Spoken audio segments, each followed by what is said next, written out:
R.T.B models in association with Frontline Model Hobbies Limited. And this video is going to be basically concentrating very quickly on a sort of review on that. Yes, obviously you can read, it's the 32nd scale Italeri Tornado GR.4. Now, I'm not doing a complete review on this for you because there are quite a few reviews on YouTube and other media presentations. However, this is the first one that I've seen, and this is April the 18th, 2021. And at the moment, no one has actually done a video build of this kit. There's plenty of reviews, but no build. So, exclusively on R.T.B models and Frontline Model Hobbies, this is you get your first one. Hey, right, awesome. Right, so what we'll do is we're going to change a few angles, and you can look at parts of the kit. I'm not going, like I said, all the ins and outs of a duck's arse through it all. It'll be little bits that I think, oh, yeah, that looks quite good. And also, before we do that, let me just give you a quick heads up on how the videos are going to progress and what we're going to be showing.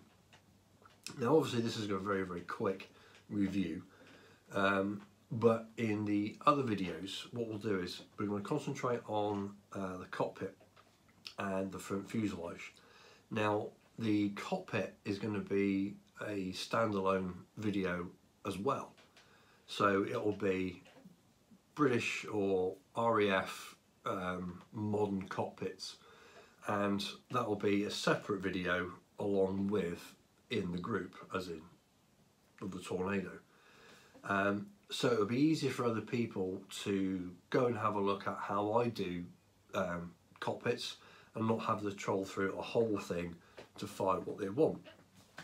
Then we're going to go on to things like the undercarriage and how I build and weather those, and maybe add some more detail.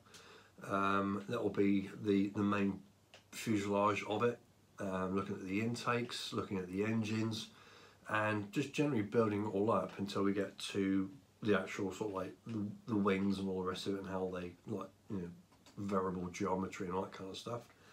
And then we're going to go on to the painting, weathering, decaling, and basically finishing off. When we're looking at the painting, I won't be going into like massive depths, as in you're going to watch me go with grey paint all over the place. No, what we'll do is we'll basically paint the kit, and what we'll do is I'm going to show you how I make grey not dull, if you know what I mean. Different colour, not different colour, but different shades of grey with the weathering and all the rest of it. Because what we'll do is we're going to have this Tornado 2010, is it Op Herrick? Yeah, I think it is Op Herrick, in Afghanistan. So it's going to be about a bit, it's going to be out in the sun, it's going to be sort of like a few dust storms and that kind of business, so it is going to be weathered. So at the moment, that is the programme, and all the way through, obviously you've got the cockpit, wheel wells, the intakes, engines, all that kind of stuff.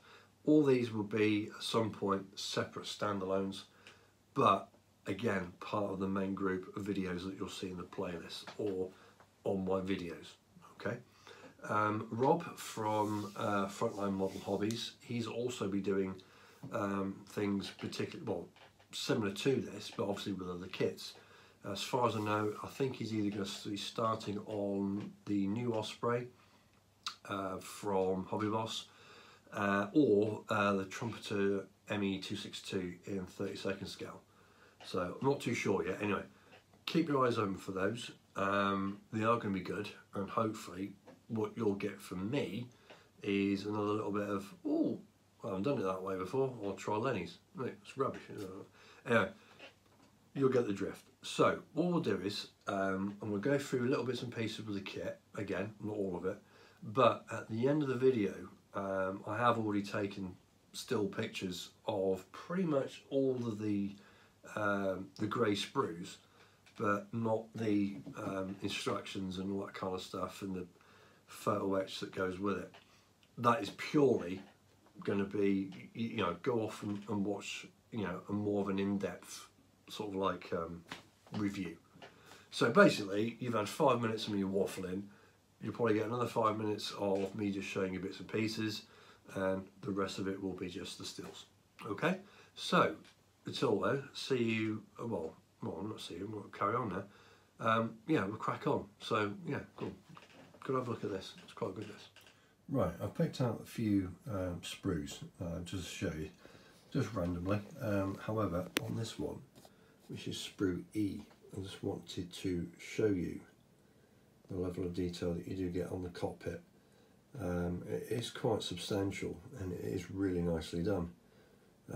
Whether it's accurate or not, I'm not 100% sure, but from the pictures that I've seen from the GR.4 cockpit on the internet, it's pretty much all there. I do have a reference book on its way, however, it should be here in a couple of days, so I could actually give you a bit more of an in-depth look at the cockpit as we go along. You've got the rear firewall there with some few hoses and bits and pieces. What I also wanted to show you is the actual instrument panels. Now, you do have the decals for them, but if I'm honest, they are pretty poor. So what we'll be doing with this is painting it up, and I have got some air scale decals for modern jet fighters which we can use, and I'll show you how I do those, and making sort of like the glass bezels for them as well.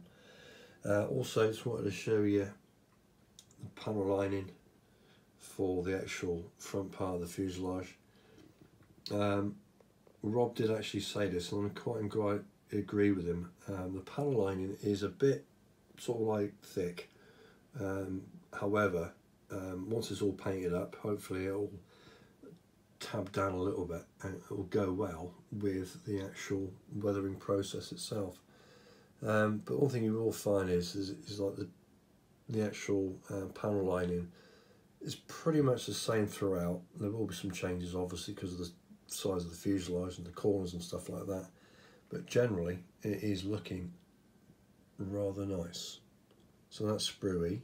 Right, a quick gander at sprue B. Basically this is going to be concentrating mostly, as you can see, on the wings. Now a lot of it is quite reminiscent of the Revell boxing of their 48 series of Tornado kits, with the flaps and the slats and all the rest of it, and how they go on. Obviously you've got separate pins to put into the leading edge there that will attach the slats to it. For me personally, I think I'll be waiting for the actual wings and most of the fuselage together before I actually start putting this stuff together. Maybe even paint it up first and then stick it on. But we'll see what's actually happening, or what does happen. Along there you've got where your canopy will actually attach to on the open and closed section. Okay, so you can see the panel lining again is rather nice. Maybe a little overscaled, but the wash will actually do rather well on that one. Okay, this is sprue D, and really the only thing I really want to show you in depth is the intakes. As you can see, you've got some nasty injector pin marks within it. If I'm completely honest, I'll probably deal with that one and the other corresponding ones which are near to the actual front part of the actual intakes. Now what I might do is with the rest of them, just in case you can see them, which I doubt, but what we'll do is just fill them up with super glue, sand them down so that everything's flush, then we can carry on with the painting.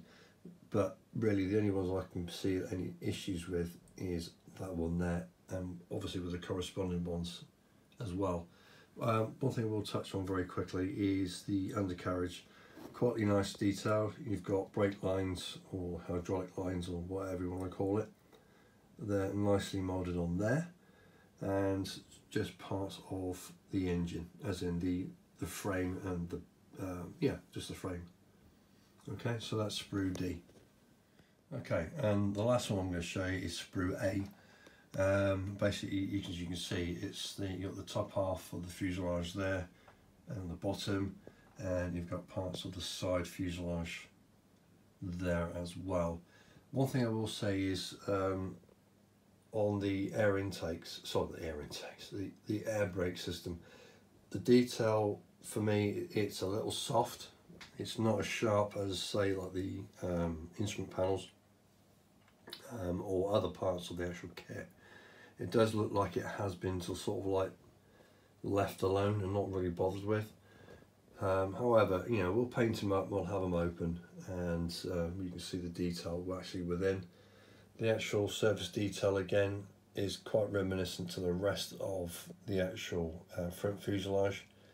If I just move you over here to the underneath, you can see now again it is pretty much all the same, which is quite good actually, because you're not going to get sort of like mismatch and that kind of business. Then you got the wheel wells as well. From what I can see, you don't have any injector pin marks, which you will need to get rid of within there, unless I'm going blind. But also you got a bit of an avionics bay there. Again, you can go and paint it up if you so wish. And you've got a little bit there as well. So little bits of detail all over the place. Yeah, not too bad. Okay then, ladies and gents, that's all I'm going to show you, because like I said, there's 1,000,001 other reviews on it, so you can go a bit more in depth, or just go onto Google if you want to see a little bit more if you want. But last thing I'm going to just touch on is the aftermarket I'm going to be using for this kit.